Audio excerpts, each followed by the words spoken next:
मैं शिव कुमार वर्मा, अध्यापक Sardar Singh convent inter college, Mahmudabad, Sitapur.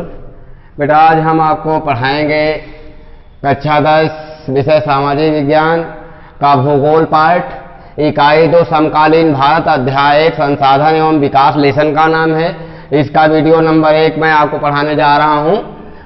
तो बेटा सबसे पहले आपका है संसाधन है। संसाधन किसे कहते हैं? संसाधन क्या है? संसाधन से आशय पर्यावरण में उपलब्ध उस प्रत्येक वस्तु से होता है जो मानव की आवश्यकताओं को पूरा करने में जो है प्रयोग की जाती है। या आप ऐसे कहें कि जिन वस्तुओं से मानव की आवश्यकताओं की पूर्ति होती है उन्हीं वस्तुओं को हम क्या कहते हैं? संसाधन कहते हैं। उदाहरण के लिए बेटा जैसे खनिज तेल है, कोयला है, जल है, खनिज है, प्राकृतिक वनस्पति है, वन्यजीव है, या जो है प्रकाश है, आपका जो है मेज है ना, कुर्सी है, साइकिल है, मोटर, यानी जितनी भी वस्तुएं हम यूज करते हैं, जिन वस्तुओं से अपनी आवश्यकताओं की हम आपूर्ति करते हैं, उन जो है समस्त वस्तुओं को हम संसाधन के अंतर्गत जो है सम्मिलित जो है करते हैं। अब बेटा संसाधनों का वर्गीकरण है बेटा, तो संसाधनों को निम्नलिखित जो है बिंदुओं के द्वारा समझा जा सकता है बेटा। तो नंबर 1 आपका है उत्पत्ति के आधार पर। नंबर 1 बेटा आपका है क्या? उत्पत्ति के आधार पर। तो उत्पत्ति के आधार पर संसाधनों को 2 भागों में बांटा गया है बेटा, जैव संसाधन और अजैव संसाधन। तो नंबर 1 बेटा जैव संसाधन क्या है? वह संसाधन जिनका जैव मंडल में एक निश्चित जो है तो चक्र होता है, उन्हें क्या कहते हैं? जैव संसाधन कहते हैं। जैसे प्राणी जगत है और बेटा जो है वनस्पत जगत है, तो इनका क्या है कि एक चक्र है। जैसे एक तो प्राणी एक्सपायर होता है तो उसका यानी चक्र जो है चलता रहता है, यानी पेड़ को काटा जाता है, उसके फिर बीज से दूसरा पौधा निकलता है, फिर बड़ा होता है, तो ये जो है क्रम चलता रहता है। तो ऐसे क्रम को क्या कहते हैं? जैव संसाधन कहा जाता है। नंबर 2 में आपका आता है अजैव संसाधन। अजैव यानी वह संसाधन जो एक निश्चित जो है जीवन क्रिया का यानी ऐसे संसाधन जिनमें एक निश्चित क्रिया चक्र का अभाव पाया जाता है। तो ऐसे संसाधनों को या ऐसे संसाधन जिनमें जीवन का अभाव पाया जाता है, जिनमें जीवन नहीं पाया जाता है, ऐसे संसाधनों को अजैव संसाधन कहा जाता है। तो बेटा इसके अंतर्गत जैसे लोहा है, मैग्नीज है, कोयला है ना, खनिज तेल है, तो ऐसे संसाधनों को अजैव संसाधनों के अंतर्गत सम्मिलित किया जाता है बेटा। और नंबर 2 आता है समाप्यता के आधार पर। तो बेटा समाप्यता के आधार पर संसाधन 2 प्रकार के हैं। एक बेटा है नवीकरण योग और एक है अनवीकरण योग। तो नवीकरण योग्य संसाधन वह संसाधन होते हैं जिनका जो है नवीनीकरण हुआ करता है, यानी एक बार जो है प्रयोग के बाद में वो यानी उनका फिर जो है नवीनीकरण हो जाता है। ऐसे संसाधनों को बेटा क्या कहा जाता है? जैसे नवीकरण योग्य संसाधन कहा जाता है। तो इसमें बेटा जैसे आपका जल ऊर्जा है, सौर ऊर्जा है, भूतापीय ऊर्जा है, और जो है वनस्पति है, आपका जो है भूगर्भिक ऊर्जा है, ज्वारीय ऊर्जा है, और क्या कहते हैं वायु ऊर्जा है, या जिसको जो है पवन ऊर्जा कहा जाता है, गोबर गैस है, बायोमास है। तो ऐसे जो ऊर्जा के संसाधन हैं उनको क्या कहा जाता है? जैसे नवीकरण योग्य संसाधन कहा जाता है। नंबर 2 में आता है अनवीकरण योग्य संसाधन। तो वह संसाधन जिनका एक बार जो है प्रयोग करने के बाद वह हमेशा के लिए नष्ट हो जाते हैं, ऐसे संसाधनों को बेटा क्या कहते हैं? अनवीकरण योग्य संसाधन कहा जाता है। इसमें बेटा जैसे प्राकृतिक गैस है ना, खनिज तेल है और कोयला है। तो ऐसे संसाधन जो हैं एक बार यूज करने के बाद हमेशा के लिए जो है समाप्त हो जाते हैं।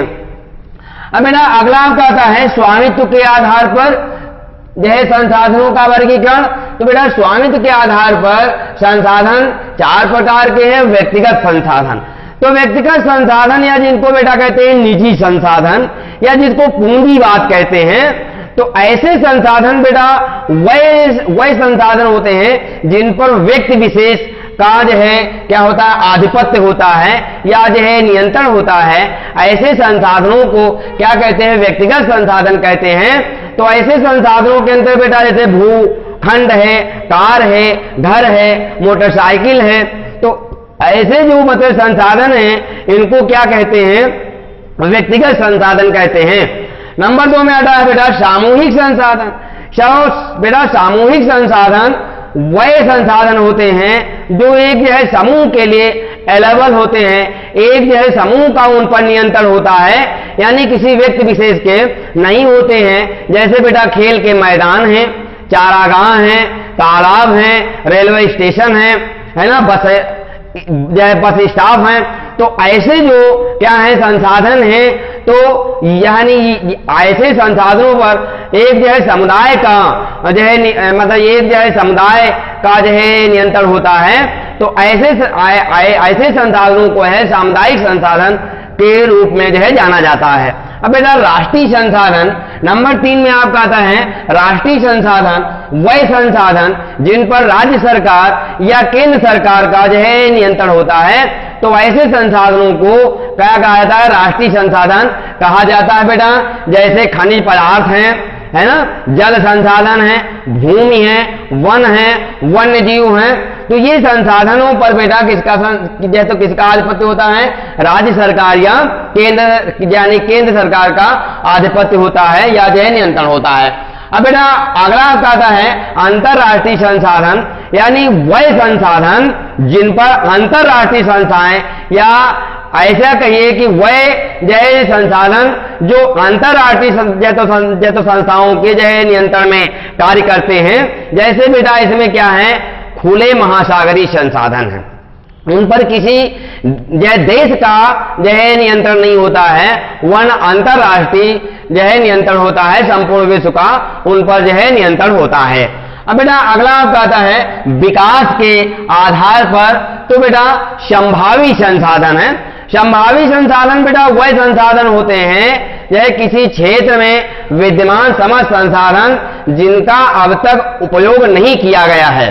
जैसे बेटा राजस्थान या जो है गुजरात में सौर ऊर्जा के अपार भंडार हैं या अपार संभावनाएं हैं, लेकिन अभी उनसे जो है सौर ऊर्जा या जो है पवन ऊर्जा अभी जो है यानी प्राप्त नहीं की जा सकी है, क्योंकि राजस्थान में जो है टेम्परेचर बहुत ज्यादा जो है रहता है, तो वहां से सौर ऊर्जा बनाई जा सकती है। और जो आपका जो है गुजरात तट है वहां पर आबाद गति से हवाएं चला करती हैं, राजस्थान में आबाद गति से हवाएं जो है चलती रहती हैं, तो वहां से जो है पवन ऊर्जा और जो है सौर ऊर्जा का जो है विकास किया जा सकता है, अपार संभावनाएं हैं, लेकिन अभी ऐसा जो है किया नहीं गया है। अगला बिंदु बेटा आता है आपका विकसित संसाधन। तो विकसित संसाधन वह जो है सभी संसाधन जिनका सर्वेक्षण जो है किया जा चुका है तथा उनकी गुणवत्ता और मात्रा का भी निर्धारण किया जा चुका है। जैसे लोहा है, कोयला है, मैग्नीज है, सोना है, चांदी है। तो बेटा इनका क्या है, यानी विकसित संसाधन है, इनका जो है इनका तो सर्वेक्षण किया जा चुका है और इनकी मात्रा भी एक जो है निश्चित मात्रा में है। नेक्स्ट बिंदु बेटा आता है आपका भंडार। तो भंडार क्या है, यह पर्यावरण में उपलब्ध वह समस्त पदार्थ जो है मनुष्य की आवश्यकताओं की पूर्ति कर सकते हैं, लेकिन जो है प्रौद्योगिकी के अभाव में मानव की पहुंच से बाहर हैं बेटा, है ना।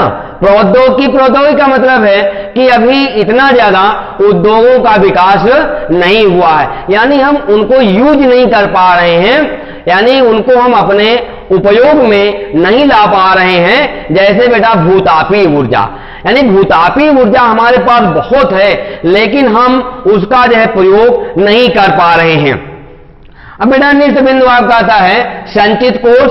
संचित कोष क्या है, भंडार का वह हिस्सा जिसे तकनीकी ज्ञान की सहायता से उपयोग में लाया जा सकता है, जिनका उपयोग अभी तक प्रारंभ नहीं किया गया है, तो उनको कहा जाता है बेटा संचित कोष। उदाहरण के लिए वन है बेटा, बांधों का जल है, तो ये मतलब जो है अभी उपयोग में नहीं लाया गया है।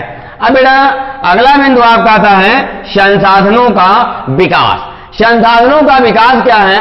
मनुष्य के जीवन यापन और जीवन की गुणवत्ता को जो है बनाए रखने के लिए संसाधन अत्यंत आवश्यक हैं।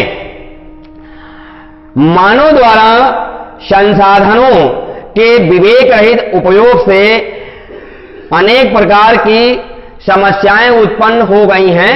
कुछ लोगों ने अपने स्वार्थ के लिए संसाधनों का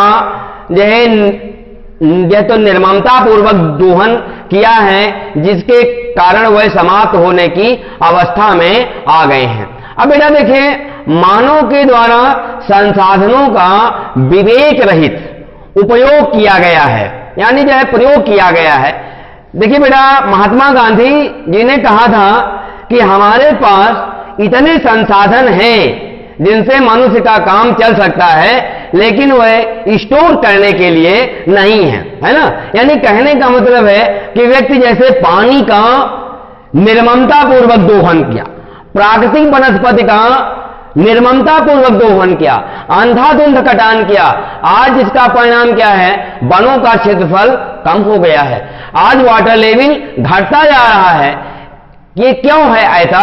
क्योंकि हमने क्या किया है कि निर्ममता पूर्वक है ना उसका दोहन किया है, यानी कुछ यूज किया है हमने और कुछ उसका जो है मिसयूज किया है। उदाहरण के लिए जैसे एक व्यक्ति के पास में क्या था, एक जो है चंदन का बगीचा था, उसको जानकारी नहीं थी कि चंदन का बगीचा जो है कितना, यानी इसकी लकड़ी जो है कितनी महत्वपूर्ण है। तो क्या करता था, पेड़ को काट करके फिर उसको जो है जलाता था और फिर जो है उसका कोयला बाजार में जो है बेचता था। धीरे धीरे चंदन का पूरा बगीचा क्या हो गया? नष्ट हो गया। अब थोड़ी सी लकड़ियां बची, उसका वो कोयला नहीं बचा सकता था, यानी जो है नहीं बना सकता था। तो उसने सोचा कि यही थोड़ी सी लकड़ियां ही आज हम जो है बाजार में रख करके बेच करके अपना जीविकोपार्जन करेंगे, है ना। तो जब वो ले जाता है तो रोज से उसको ज्यादा पैसे मिलते हैं, तब वो जो है पश्चाताप करता है ना, कि यदि काश हमने संपूर्ण तो लकड़ियां ही बेची होती तो हमको ज्यादा। तो कहने का मतलब है कि जब समय निकल जाता है तो फिर पश्चाताप करने से कोई जो है मतलब नहीं रहता है।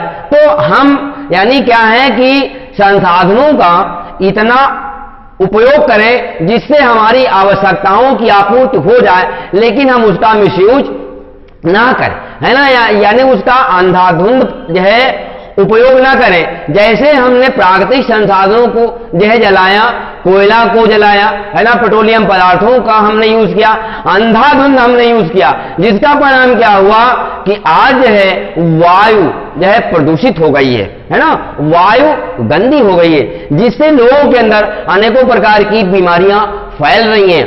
आज हमने जल का अंधाधुंध जो है प्रयोग किया है, जिससे जल दूषित हो गया है, अनेकों प्रकार की बीमारियां लग रही, लोग अपने घरों में फिल्टर रख रहे हैं अब तो, है ना, यानी आम बात है। तो कहने का मतलब ये है कि यानी संसाधनों का हम इस प्रकार से उपयोग करें, जिसको मेरा पोषणीयता कहते हैं, कि हम जो है तो संसाधनों का यूज करें, लेकिन जो है प्राकृतिक पर्यावरण पर उसका कोई दुष्प्रभाव ना पड़े, या उनको हम थोड़ा सा हिफाजत से रखें, जिसको क्या कहते हैं? संसाधन नियोजन कहते हैं। तो संसाधनों के विवेकपूर्ण उपयोग के लिए नियोजन एक महत्वपूर्ण बेटा जो है क्या है, जो है प्रक्रिया है। संसाधन नियोजन, संसाधन नियोजन क्या है बेटा? देखिए, संसाधनों के विवेकपूर्ण उपयोग के लिए नियोजन एक महत्वपूर्ण जो है प्रक्रिया है। भारत जैसे विविधतापूर्ण संसाधनों वाले देश में तो यह महत्वपूर्ण है। संसाधनों के उपयुक्त उपयोग के लिए अपनाई जाने वाली जो है तकनीकी संसाधन नियोजन जो है कहलाती है। यानी कहने का मतलब है उनका हम उपयुक्त जो है उपयोग करें।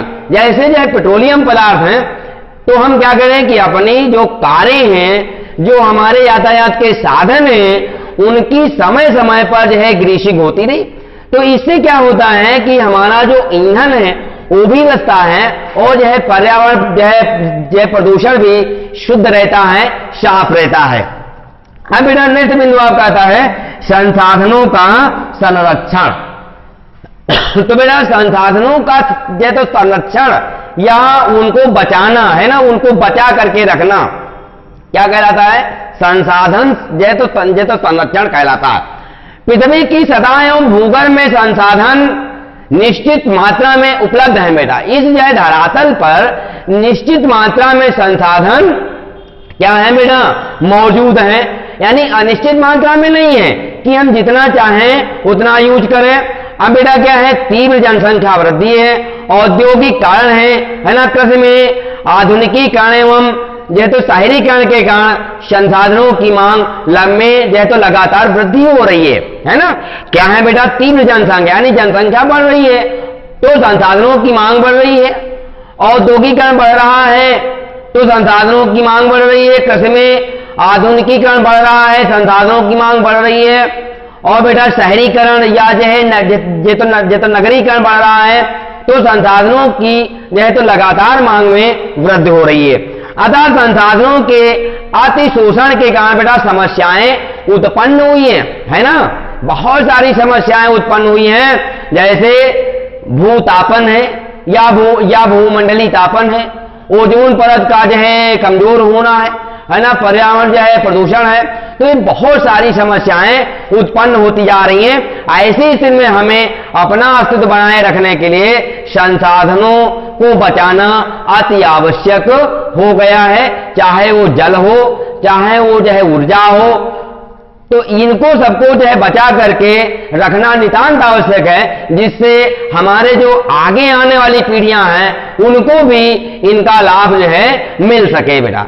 अब हम अगला टॉपिक जो आपको पढ़ाएंगे वो हम पढ़ाएंगे भू संसाधन या भूमि संसाधन। तो भू संसाधन बेटा किसे कहते हैं? भू संसाधन ये बेटा हम आपको अगले वीडियो में फिर पढ़ाएंगे। तब तक के लिए यहीं तक।